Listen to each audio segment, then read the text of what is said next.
this webinar so that at least we can share it with all those who are not able to join us this afternoon. So once again, good afternoon, good morning, and good evening from wherever you may be joining us.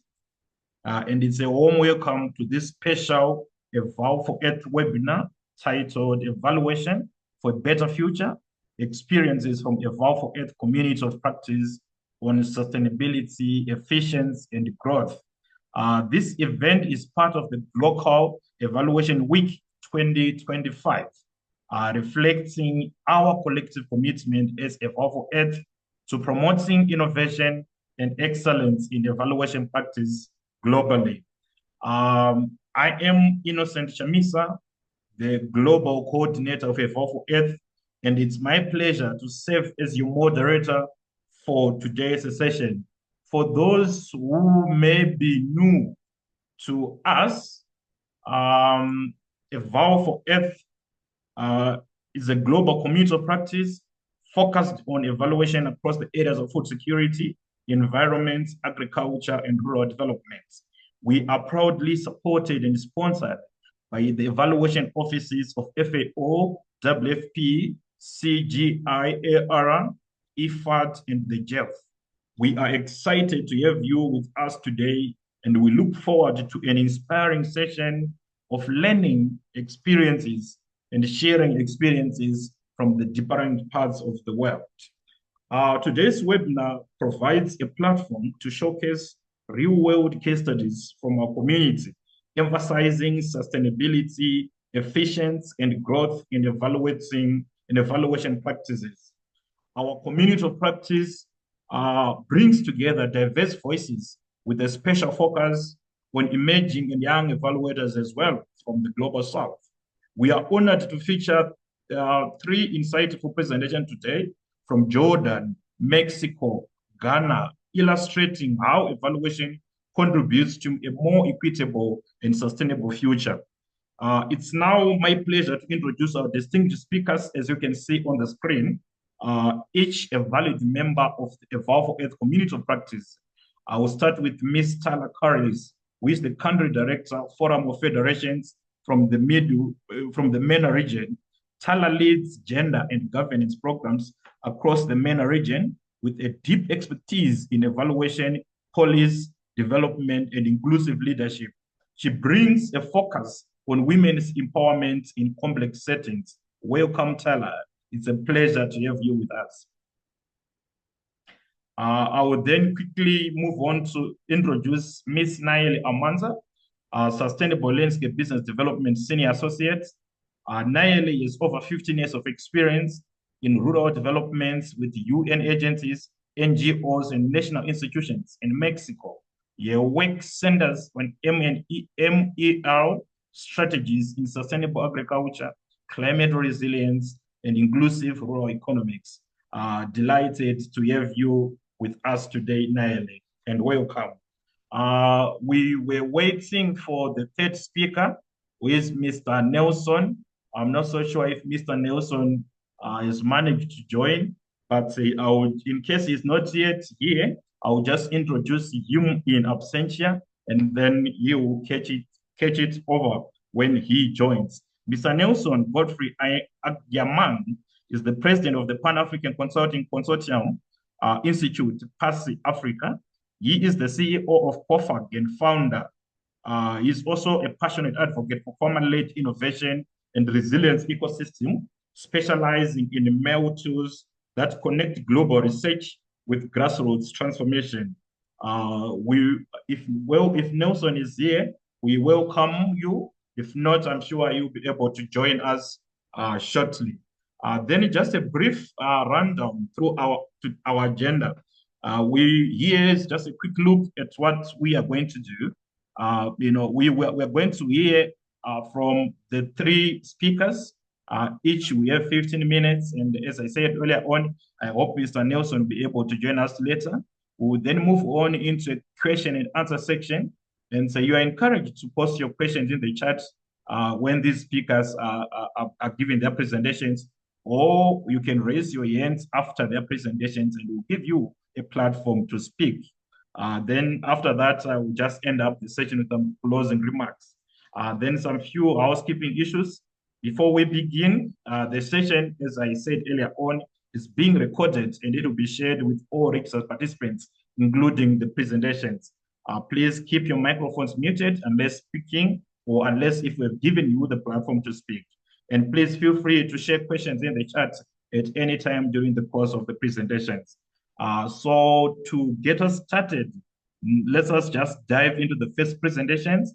We'll start with Mr. Tala Kallis.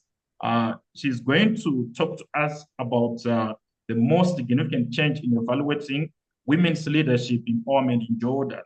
Tala will walk us through how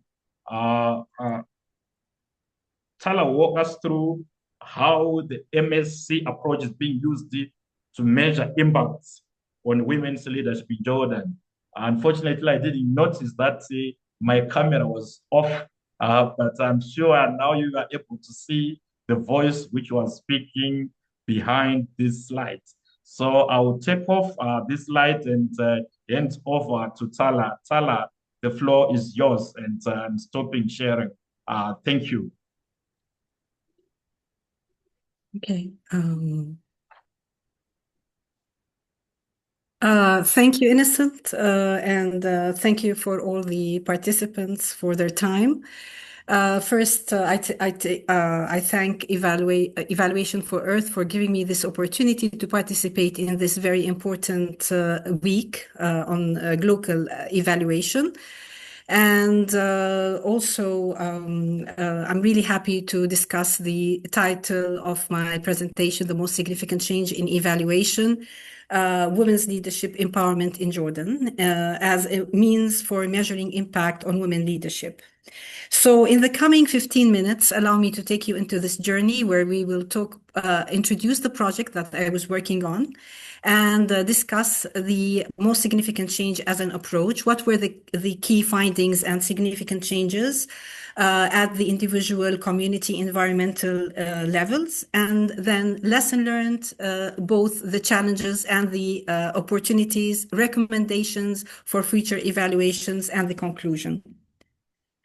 To start with, the project Empowering Women for Leadership Roles, it's a project that ran between 2017 and 2024. I was working on this project funded by Global Affairs Canada and implemented by an international non-profit organization, the Forum of Federation. The project aimed, it came in a point of time where women were underrepresented in terms of political, social, cultural platforms. And the project aimed at increasing women empowerment and their representation and more inclusivity in decision-making in the MENA region. So the project covered Tunisia, Morocco, and Jordan. And I was working in Jordan on this project. And,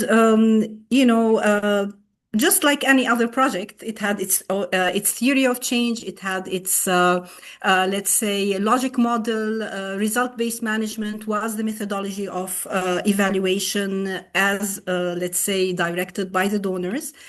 However, midpoint of the project life, let's say, the project management suggested another additional qualitative tool that can be supporting the evaluation in such a complex project where we had to measure transformation in women across 3 countries in a let's say, and also a not easy context in the MENA region. So most significant change was suggested as a methodology. The donors accepted. So we started to implement this methodology. So it's a participatory, qualitative evaluation. We aimed at collecting stories of change, significant stories from the participants. Those women who were participated in the project for, let's say, more than four years as in the capacity building training, in the mentorship program for youth, in the awareness sessions that we conducted across the 3 countries. And it was meant to be an effective method that can identify the impact. So what were the key findings and significant changes that were identified?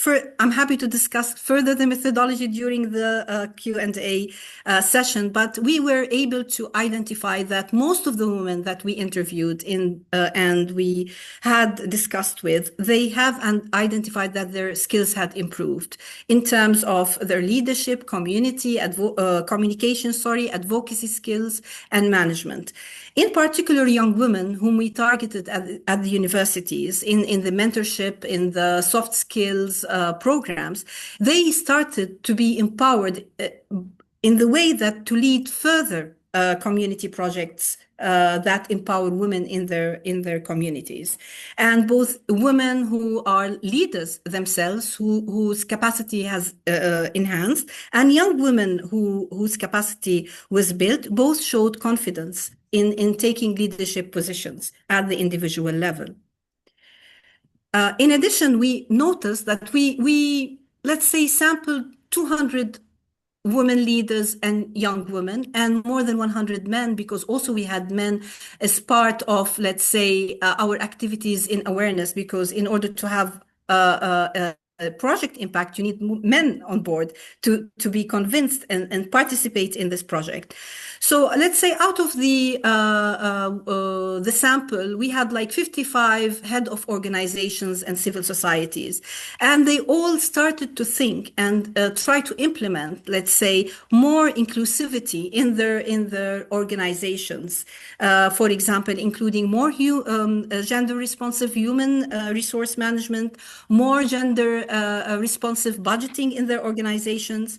And many of them started themselves to do the awareness in their local communities on the importance of women empowerment and the importance of women being leaders and having more role in decision making in their communities, in their organizations, and at a national level.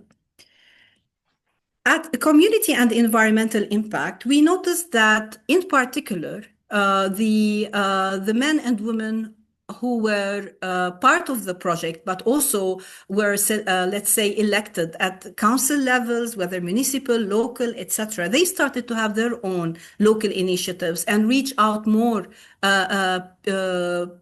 people in their communities to raise the importance of women leadership and empowerment. We also were able to identify that youth, through the, let's say, academic clubs or youth clubs within the universities, even at a point of time that was, challenged by COVID, they were able to meet in these clubs and discuss more the gender issues, the gender challenges, and how to bring solutions to these gender challenges in their universities and in their communities. At the same time, and despite our project was mainly targeting empowering women at political, cultural, and social levels, many women decided to select climate change and sustainability as one of the topics that they can lead on in their communities. And I'm happy to select 3 stories that we were able to capture from the most significant change and might be relevant with the topic of today's seminar. First, we had a woman she was a woman leader who took a course with the Forum on Political Participation. However, she decided that despite that she has, political aims to be elected at the council, but she decided to initiate her own organization in the east of Jordan, in Mafraq. She came from a family, and she had, she inherited water management skills, and she started giving training to other women farmers on the topic of water management in such an area with very limited water, and how to select, drought tolerant crops in her region. Another lady in the north of Jordan, in Irbid, she was a student. She was a student in the faculty of communication, but she decided that to start her own campaign on the importance of waste management in her village, targeting school students and farmers in order to improve the recycling process in her community. And she was very successful, and it transformed into other neighboring villages. A third case is the municipal council in the east of Jordan in an area that's known to be industrial, let's say, city, where the women council member noticed that, there's less and less green areas in their municipality, and they decided to include more green areas in the local planning in their communities in order to improve the climate and reduce pollution in such an industrial city. So these are the three stories of significant change that we were able to identify in terms of climate action and environment. Now, what are the lessons learned? First, we believe that most significant change was able to capture, let's say, further stories that we were not able to capture using the result-based management, in particular the quantitative methods, qualitative methods, in such a complex project. Also, we found that the participant, they participated in the evaluation, and they had a sense of ownership, and they trusted this evaluation process, and they had their own saying in this evaluation process, which was different from the previous methodologies. However, the challenges that we identified is that it's a time-intensive process. Meeting those women in such settings where, focused roundtable discussions, listening to each other's stories, and identifying the various impacts also takes time.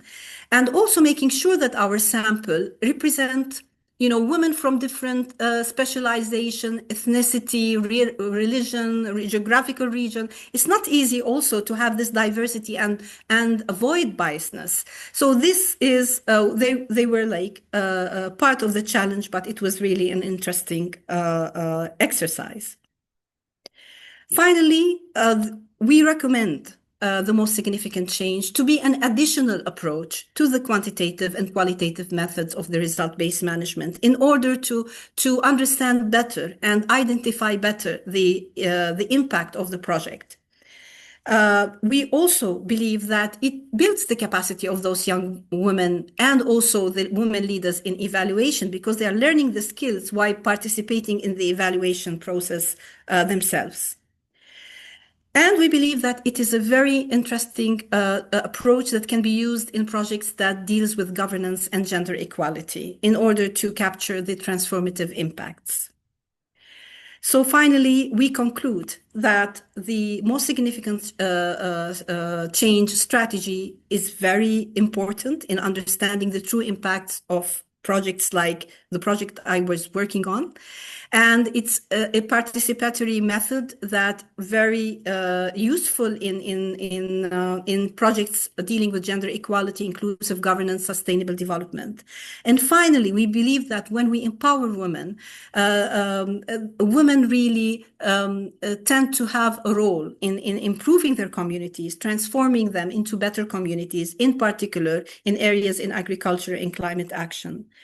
And at the end, I thank you all for listening. I included the two links. The first is the report on the most significant change that you can find on the Forum of Federation website, and also the Global Affairs Canada link on the project, its objectives and impact. Thank you for your time. The floor is back to you, Innocent. Oh, thank you so much, Tsala, for such a very short, sweet, and precise presentation. I really appreciate that, and also for being on time. I think let me not spoil the party and just call upon Naile. Naile is going to talk to us about a topic which is entitled From Forest to Future, Aligning Market Impact with the SDGs, Rainforest Alliance case study from Mexico. Nile will explore how impact evaluation in a sustainable landscape and market developments can align with the SDGs. Over to you, Nile. Thank you. And just a reminder, please, as Nile will be speaking, or feel free to also maybe post your questions in the chat box or maybe use the Q&A function. Otherwise, we're also going to give you a platform to interact with the presenters after their presentations. So Naili, over to you. You can share your PPT. Thank you. Thank you. Thank you. And thank you very much for all of our participants. It's a pleasure for me to be into this conversation with you all. Well, first of all, I am based in Mexico. I am currently in Mexico City, but what we are doing is aims to have an impact on the entire landscape of our country. So I'm going to present you about this initiative that we are calling Markets for a Sustainable Future. That is an initiative that aims to show a case of how robust impact evaluation can drive sustainability, efficiency, and growth in rural development projects.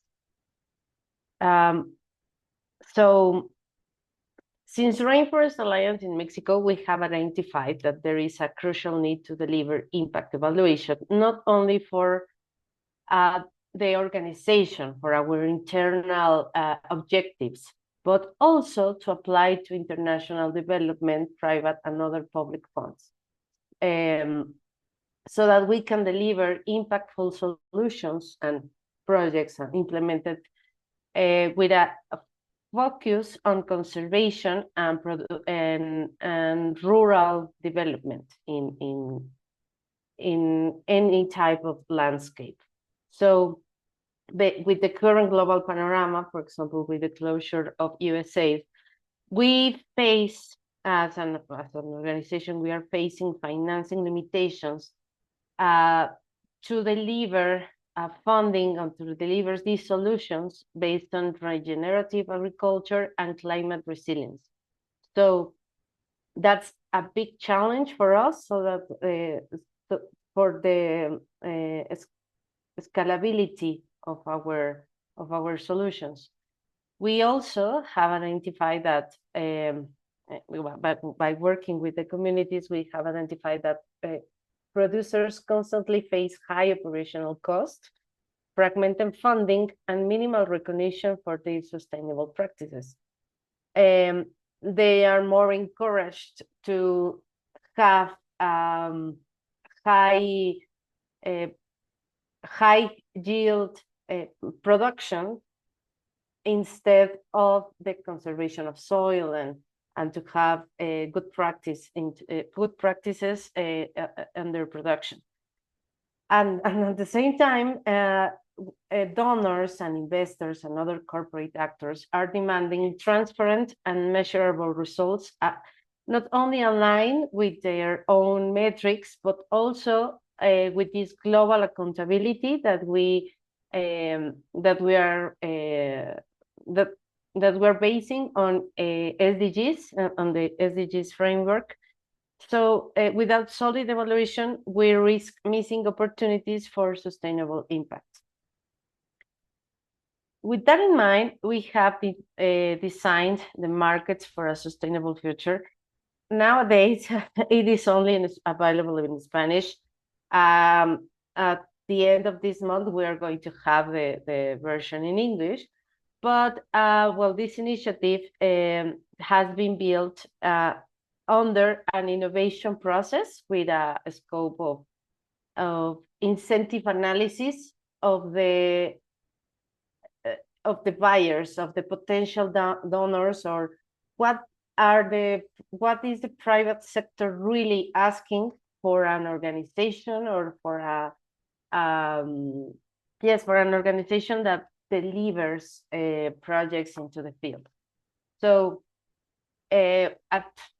after 3 experiments or 3 minimal viable products that we analyzed, that we tested, we have this final product that is, this platform that is designed to bridge producers and capital, that aims to channel financing into high quality regenerative projects that are being implemented in Mexico.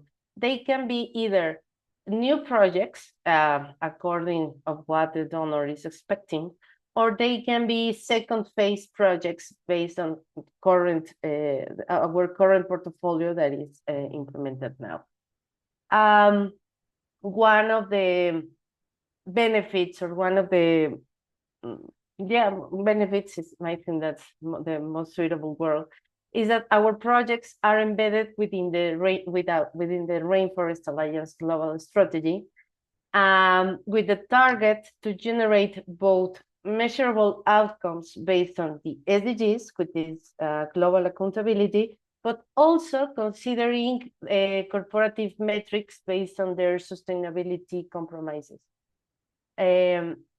We have three-part solutions that connects investors with a curated project portfolio, what at the end turns into the support of small producers, and with the result of having a good impact on the ecosystems.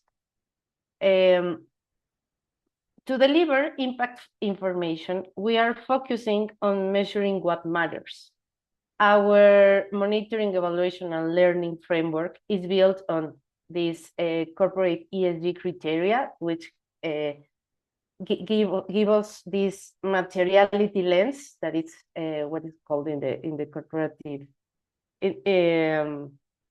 annual reports, and we are using the Global Reporting Initiative framework, that is GRI, but also we are using metrics based on impact investment approaches, that is considering global impact investing networks, but also IRIS, that is the listing of metrics and indicators.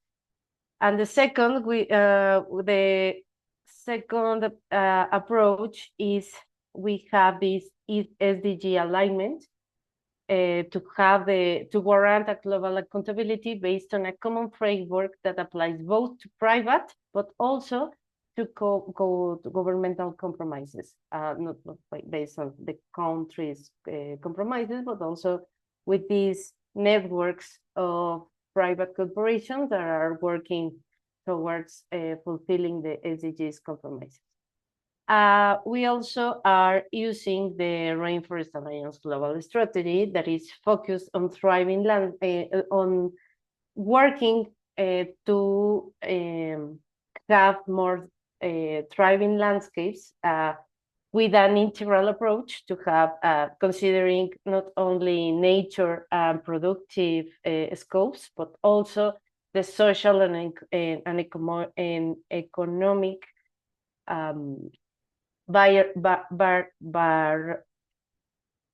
variables. I'm sorry about that word.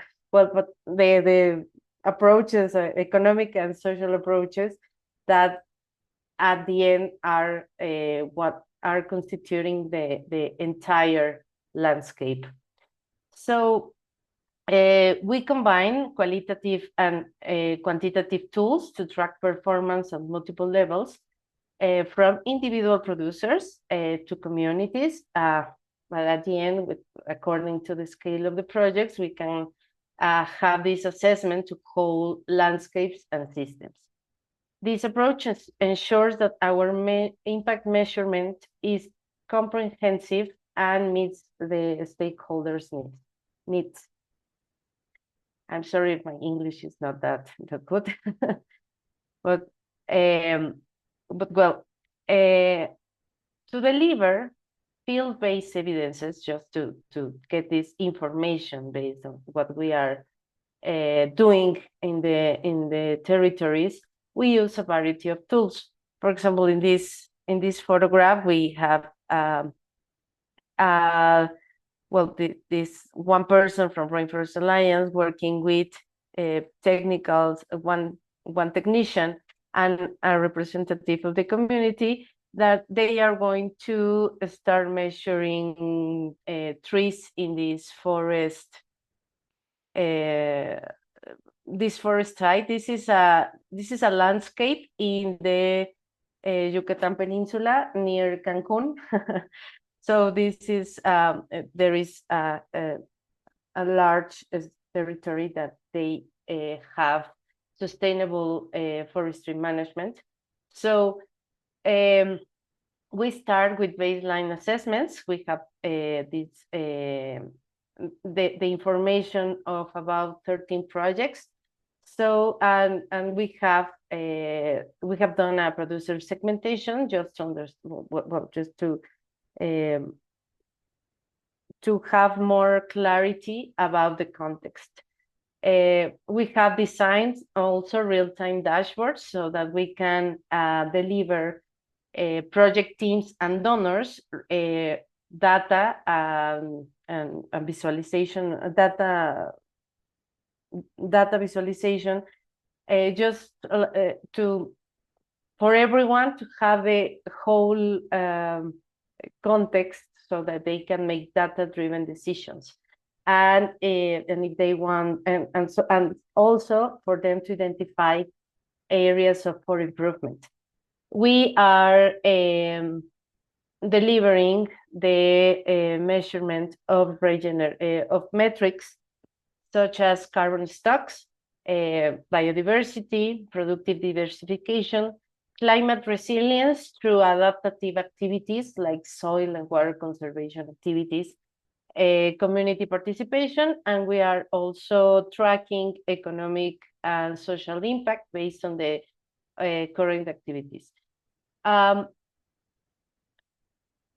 We have these 13 projects. Not all the projects are the same, but we have different sizes of projects, since from the very small ones that are with a very specific scope of activities and of territory, through very large projects that covers like 3 regions in the country.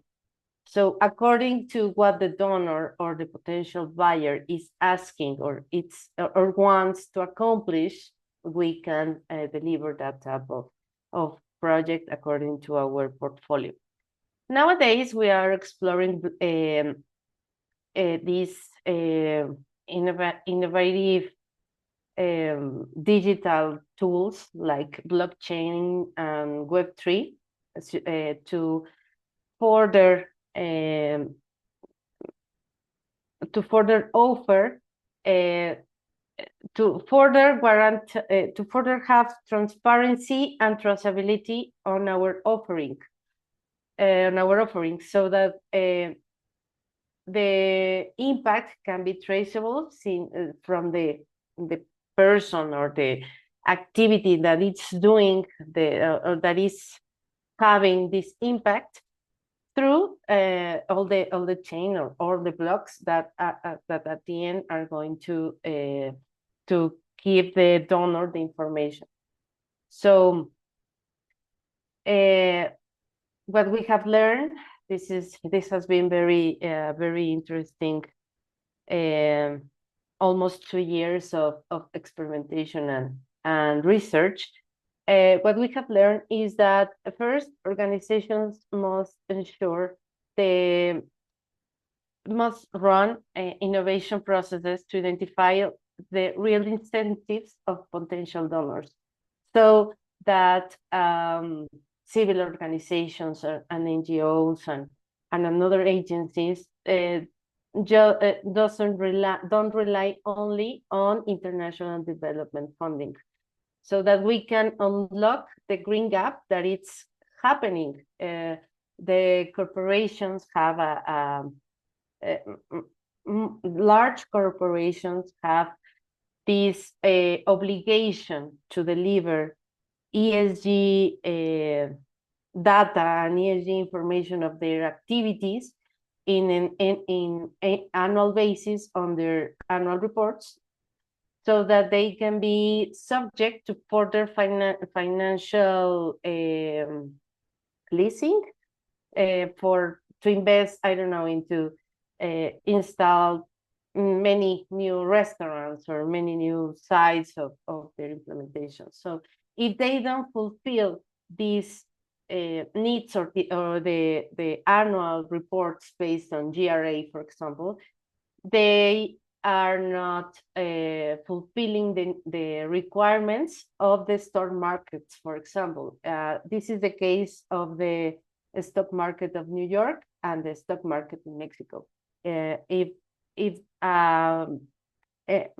any corporation, for example, we have studied the McDonald's case in Mexico, if they don't fulfill this requirement of doing their annual report, they are not subject to this the more financial, the more resources to pay for new restaurants or because they need intensive investments.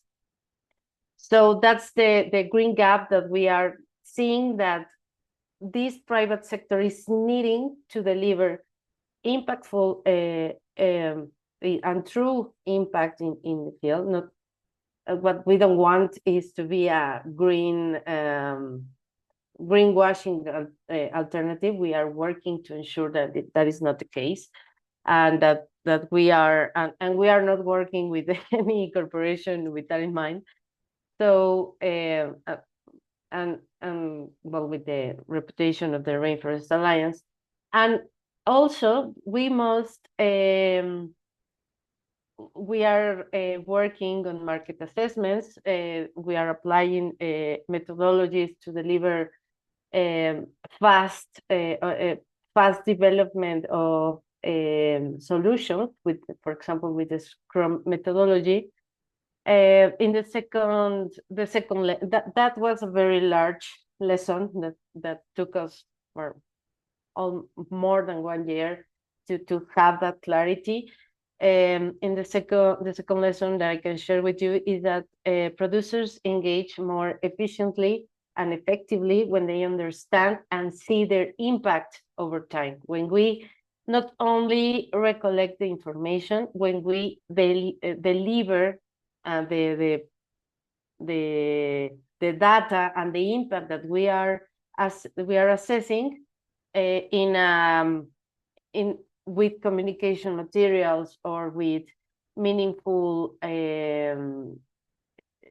recognition or stories. In the third lesson, well, we have understand that the monitoring, evaluation, and learning framework must be simple, useful, and scalable. Not only because for having a more efficient managing, but also to have a lesser space of doubt, to be more for it to be more confident. To design our MELT framework, we should consider that corporations are interested on real impact based on their own metrics, aside of other frameworks that support and make the impact more accountable. That's a very at the time I said that it was a very rude lesson learned, but when we transform it, that information into a positive dialogue. What we are saying is that organizations such as the Rainforest Alliance should learn how to speak the corporative language, but not by compromising its own goals, and that's the case of Markets for a Sustainable Future. We are also combining digital tools on human stories. What I was telling you about this, the delivery of the communication to communities, but also because impact stories and impact communication materials are very relevant for these potential partners. Another very meaningful lesson that we have is that we should include a financial risk mitigation instruments, such as carbon credits. Also, traditional carbon credits require more than 3 years to design, develop, and validate a project. There are different alternatives based with different approaches, not only Verra in this case, that support the additional impact that we are creating in the territories, such as biodiversity, soil conservation, communities' livelihoods improvement. It considers, there are approaches that also consider social impact. But we cannot left behind the carbon credits scheme, because this supports, this is also supported with the design and development of financial instruments that are based, yes, on some of the traditional instruments, but also on innovative ones like the ones I was telling you of Web3 and blockchain, and so that we can facilitate the revenue and economic for the communities. So for the communities, what we want is to ensure that the communities are the ones that are receiving the real benefits, or the economic benefits behind the carbon credits, are behind all the other impact credits that they are created with our facilitation. Our goal for this year, sorry, I moved the slide. Our goal for this year and next one is to achieve at least $1 million in capital raised through, well, this impact projects portfolio with that has the continuous implementation in different sites in Mexico. Many of them are on cocoa and coffee productive landscapes, but also on forest management and sustainable forest management. With this funding, we want to ensure the continuous. We want to ensure that this implementation can deliver information based on our monitoring, evaluation, and learning framework, so that it can diminish the risk of projects and strengthen the trust with the funders and with the communities. We are supporting our initiative with a strong communication strategy that highlights impact stories and claims delivery to corporative partners. And our MEL framework and its strengthening is a fundamental pillar that, combined with this, with the blended financial instruments, looks for accomplishing our funding incentives, so that we, our funders, of the incentives of the potential partners, so that we can scale our implementation and deliver real impact to territories. In closing, evaluation is not just a checkbox. It is a catalyst for transformation. It can help us to unlock, for example, this green gap.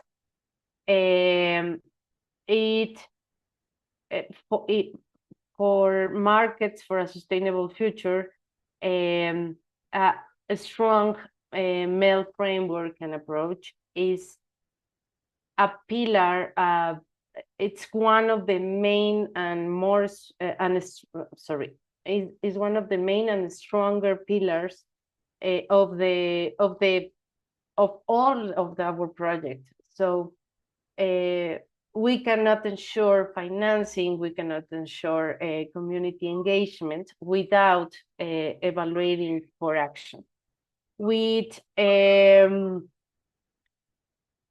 if we have better evaluations, we will have better designs, funding, and outcomes. So, well, we, as a general conclusion, well, I think that with that I invite since Market for Sustainable Future, we invite everyone just to rethink how we measure and manage impact to increase our to increase our resilience to well the global panorama for international development, for example, and to have more alternatives to raise funding to implement our initiatives that at the end want to benefit the communities and the territories. So, well, thank you very much. I think I took more than 15 minutes. But if you have any question or any comment, you can write me. This is my email, well, in Spanish is N, in English is N Almanza.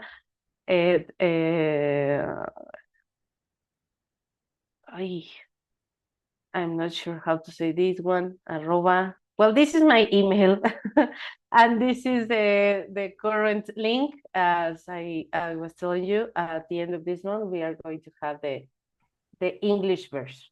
So that's all from me. Thank you very much, and I'm here attentive of your comments or questions. Thank you so much for this presentation, Nayeli. And for sure, well, it might have taken more than 15 minutes, but I mean, I think it's still okay. We have about, I think, more kind of like 30 minutes for Q&A. We're going to have a presentation by Nelson, but unfortunately, Nelson is having challenges to join us.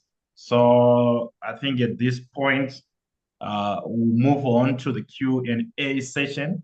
So I take note of some questions in the chat, and we have also received some questions when you were registering for this webinar. But I also want to give, the participants who are here today present an opportunity to interact with our speakers. So if you've got any comments, any question, please do raise your hand or indicate in the chat.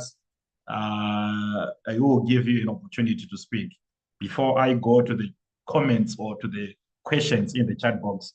So if there is anyone who would want to comment or to ask our speakers any question, please do indicate by raising your hand or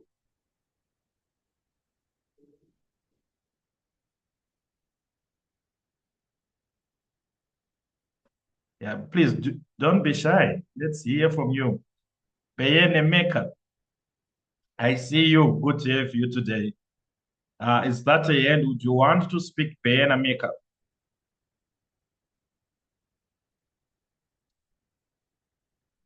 Hi, yeah, thank you.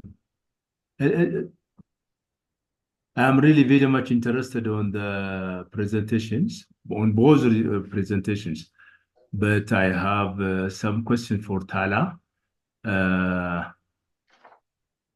who presented before Neil. So what I want to know is what was the project, the size of the project that she has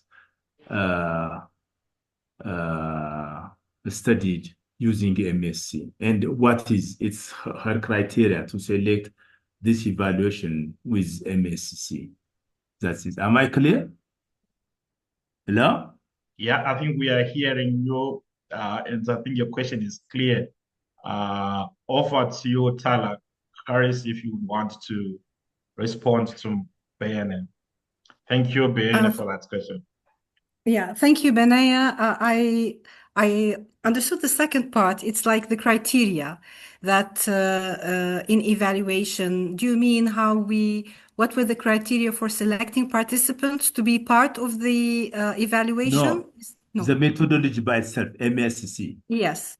Okay. So the methodology is, as I mentioned, it's a participatory methodology. It's a qualitative methodology whereby first we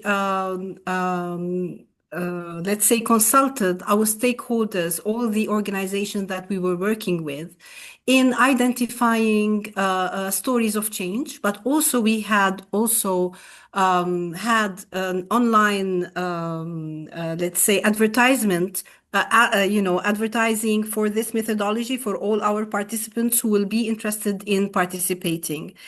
And based on that, we were able to identify the sample of the 200 men and women from diverse, as I said, specialization, regions, ethnicity, religion, etc. And we conducted it's a sort of focus group meetings where we have let's say on a table, men and women from diverse backgrounds who benefited from the project, and each one explains how the project impacted him without, mentioning if whether it's individual or institutional, etc. And then we and the participants start to, let's say, screen this story, whether it is really an impact at an individual level or it was an impact on his institution or impacting his community. So we start to cluster these, let's say, stories. And then at the end of the session, we ask the beneficiaries themselves to select what was the best story. So they are participating in the evaluation and they would all, for example, give scores to each other. But at the same time, we consult all other stakeholders in order to come up with the stories and cluster them on the different, as I said, levels of impact, whether institutional, community, environmental stories, or just individual impact. The project only impacted the person himself. I hope it's clear, or would you like further explanation? I can't hear you. Sorry. I'm muted. Okay. I have already obtained what I require from you, and the answer is so good. And thank you so much. It's my pleasure. Thanks a lot, Tala, for that clarification, and Diana for the question. Is there any other person who would like to ask a question? Please do not be shy. You can raise your hands or maybe indicate in the chat box that you want to speak. I will give you the platform.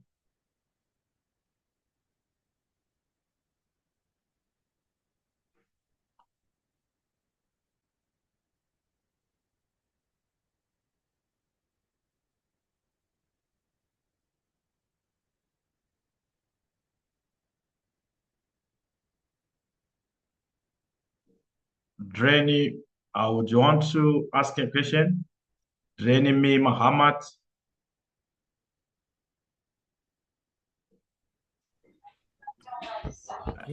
Renimi Mohamed, bonjour. Please go ahead. Donc, il n'y a pas de transcription en français, donc c'est un peu compliqué aussi pour nous. Nous sommes désolés pour ça.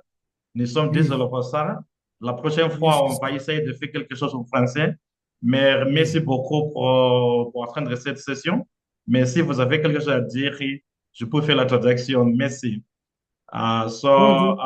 Merci beaucoup. So, just for the others, he's just saying he doesn't have a question, to ask since probably the presentation was done in English. So we apologize for our French and even Spanish speakers. Next time we'll try to arrange for translations or maybe to have other sessions in French or Spanish. But thank you so much for attending. Maybe while it's just waiting for other questions, I have a few questions for you, Tala and Nail, which were submitted when people were joining. So the first question is to Tala. So this, I think it's a broad question to say, what strategies have been most effective in strengthening local evaluation capacities in the MENA region, which could be scaled in other regions? I will take that question once again, Tyler. What strategies have been most effective in strengthening local evaluation capacities from your experience in the MENA region, and which could be upscaled into other regions? Then this one is to Nayeli. Nayeli, what advice would you give to other organizations seeking to make MEL more investable or funder responsive? I will take that again, Nayeli. What advice would you give to other organizations seeking to make MEL more investable or funder responsive? Maybe in mind of the challenges or maybe the changes which are being experienced in the global or development funding sector. What advice would you give to other organizations seeking to make MEL more investable and more funder responsive? In case I will give the floor to you. I'm not so sure who would want to start. Nala, Nayeli, the floor is open. And please, those who have got other questions, do not be shy. You can use the chat box, or maybe let me know in the chat box that you want to speak. We'll give you the platform to speak. So over to you, Naila.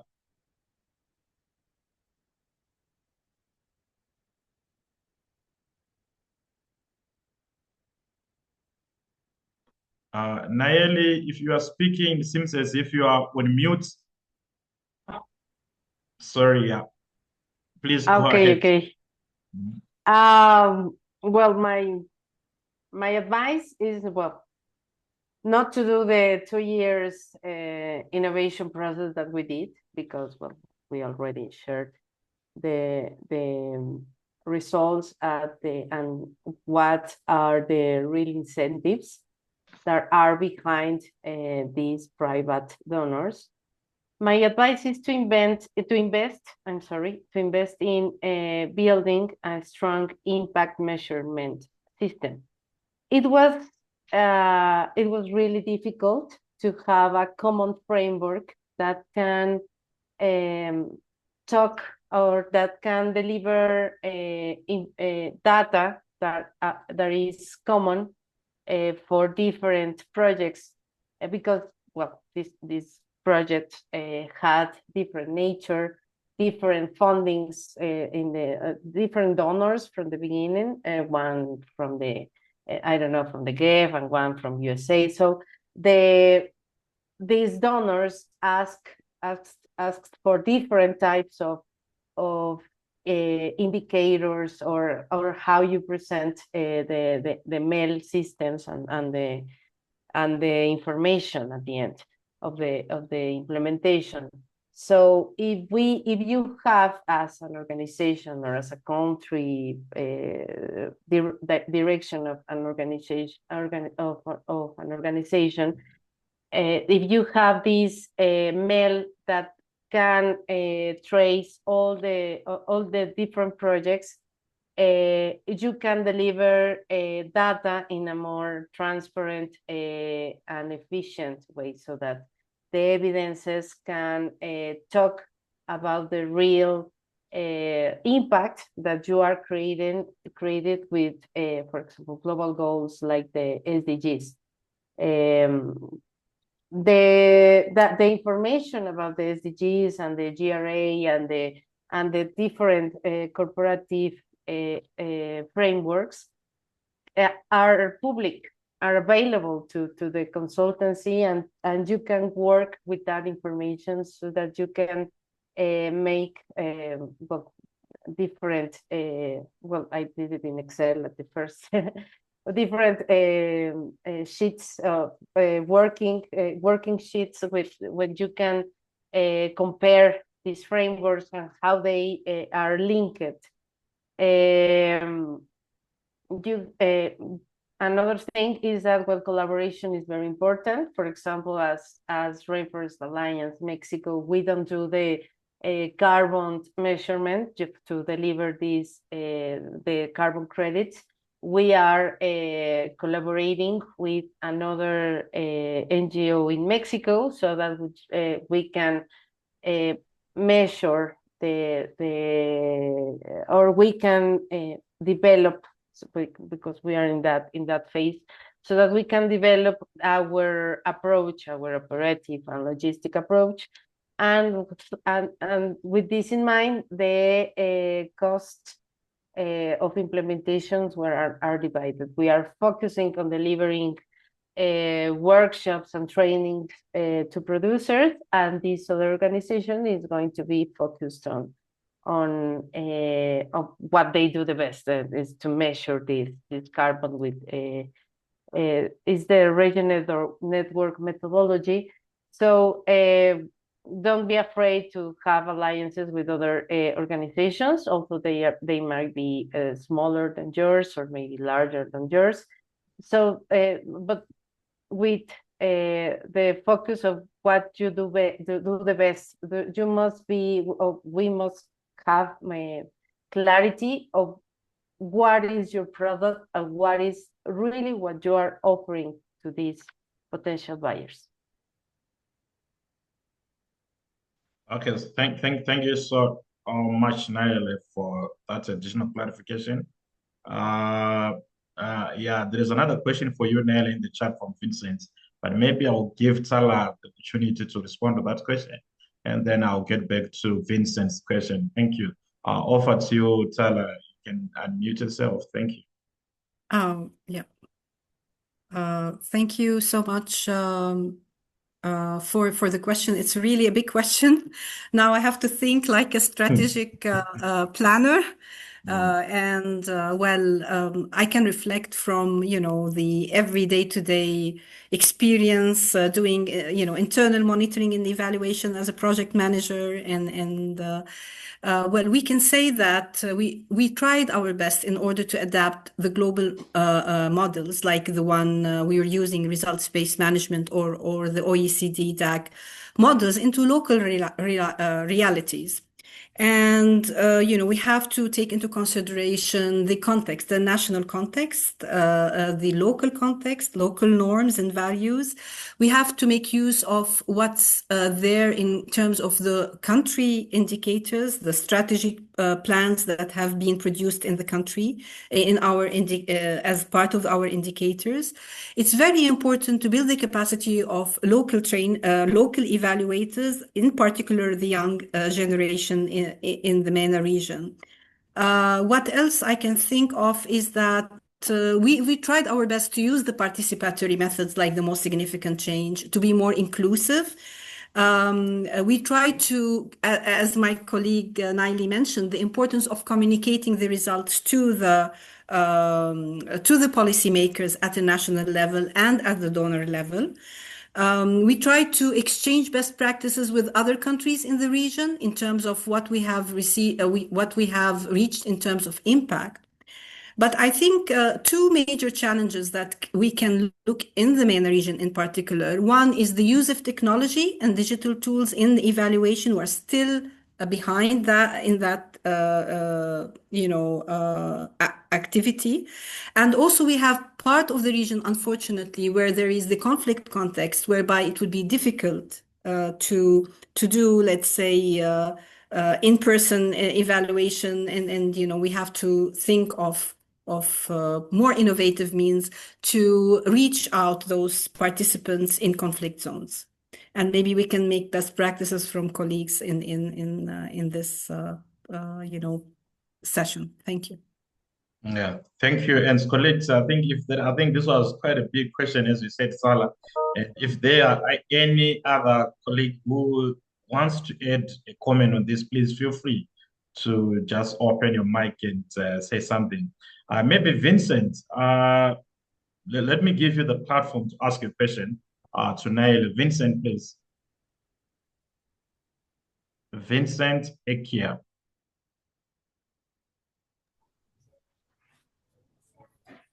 Hello. Yes, we can hear. We can hear you. You hear me now? Yes, we can hear you. Please proceed with your questions, comments.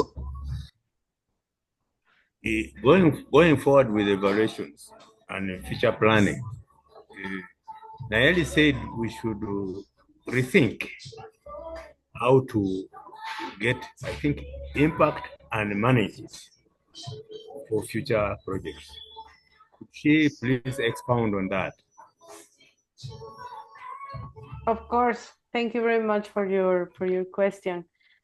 Well, what I intend to say about rethinking evaluation is when applied to markets for a sustainable future, is that we are shifting from an evaluation, an ex post evaluation after when the project ends, and the traditional the midterm evaluation and the final evaluation. We are switching to having data and information available in real time, so that we're not close to having like a traditional evaluation, because that's according to the requirements of the donors. And that's great, because you can identify different lessons after.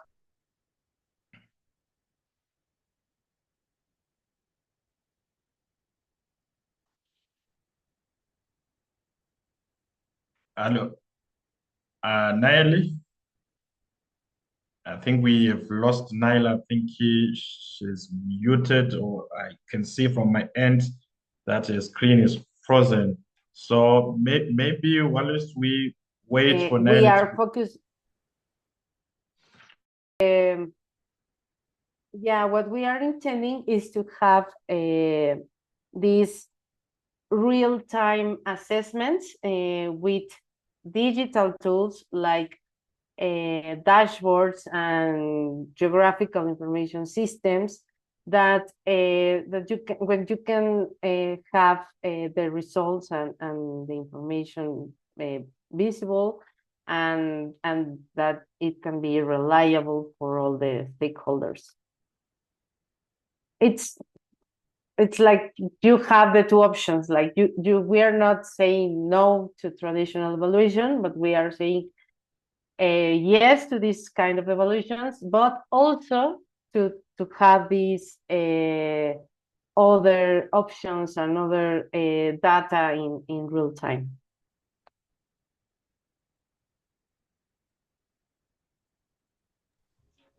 Thank you. Thank you, Naeli. Thank you.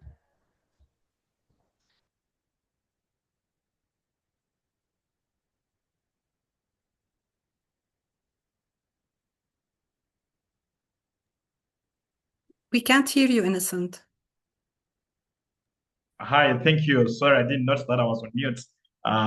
Technology sometimes. So I was saying, probably maybe to conclude, let me just ask you one question. Maybe both of you can reflect on this. It's a question which was also asked when participants were registering. That is, in your view, what makes an evaluation transformational?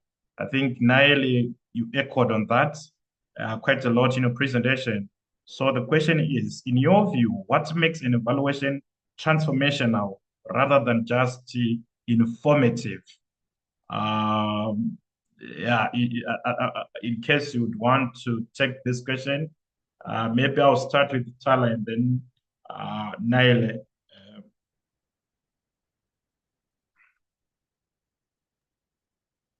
Okay. Okay. No, you first. Please, Naila, you first. I think we need to think more on this. Okay. That's a big question by Innocent. Yeah, well, what... And if there is any other member from the participants who would also want to chip in on this, please feel free to also share your views on how, on what makes an evaluation transformational rather than just being informative. So if there is also, other takers from the participants, please feel free to jump in. Yes, that would be very great. Well, I think that evaluation becomes transformational when it is just about the the data or the information requisite to have this closing of projects, or to have new projects, for example, like I was telling you about the midterm and final evaluation. But the evaluation becomes transformational when it changes the behavior and the systems, not only the organization system, but also what is happening in the territory. It is not only to say about what has happened, but to shape what is going to happen in next steps or in next phases of projects. For markets for a sustainable future, we think that evaluation and strong MEL systems should be integrated and considered since the beginning, since the inception of the projects, in considering budgeting and persons and methodologies to track how the projects are behaving. And with that in mind, we feed these digital tools, this dashboard that we have built in the Rainforest Alliance. It's in internal use of the Rainforest Alliance, but it's about the markets for a sustainable future. And at the end, we can share what is happening, so just to have these corrective actions or new decisions, or maybe to shift how are you implementing some things. For example, it is not a secret that in Mexico we have a lot of violence, social violence, of the different criminal organizations in the territories. So with data that they recollected of what was happening in the communities, in our last project that is about migration with rural communities with a climate change scope, and we are using the markets for a sustainable future approach. We changed some of the communities because they were presenting high levels of violence. We can with that type of scheme.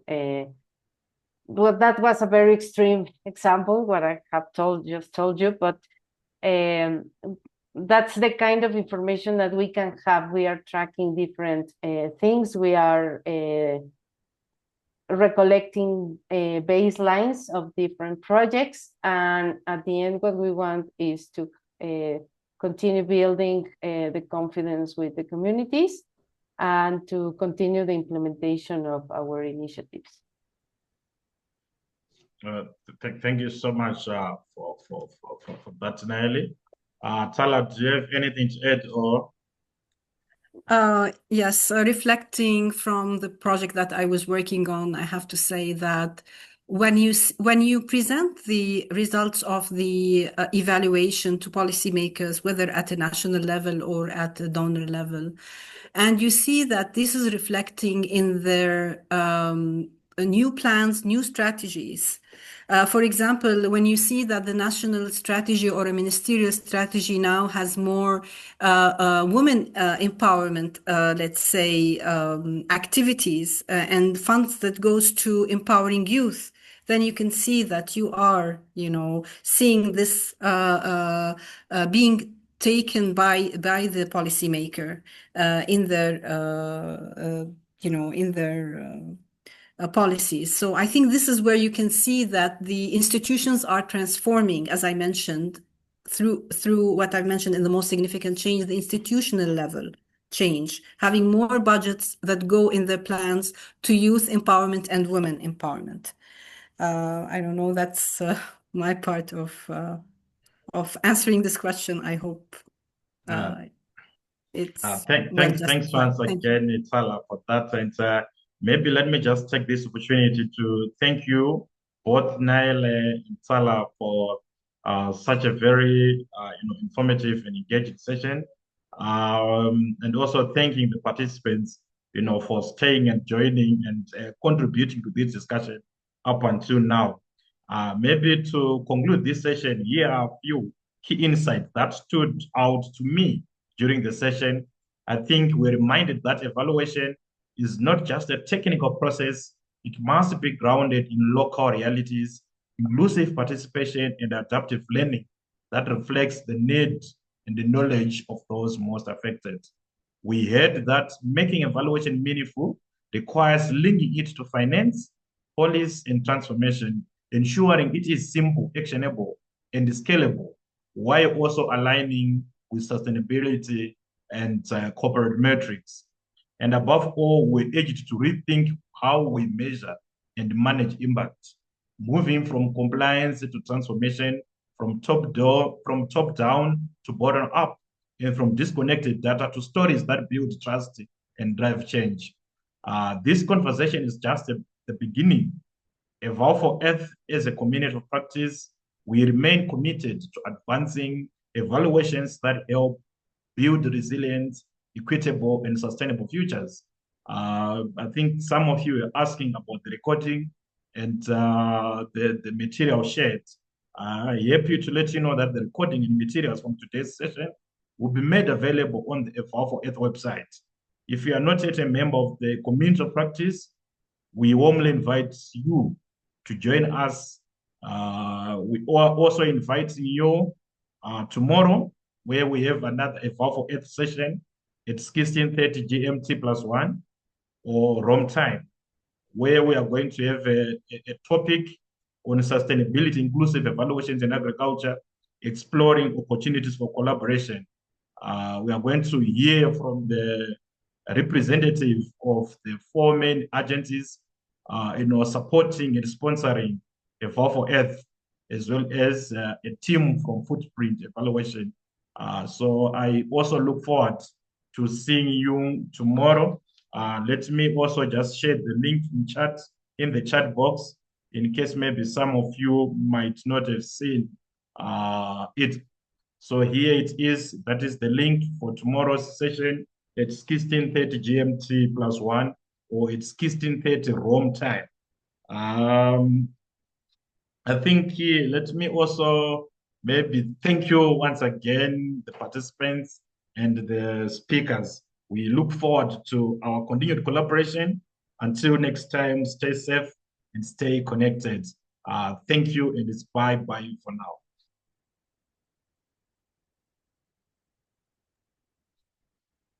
Thank you very much.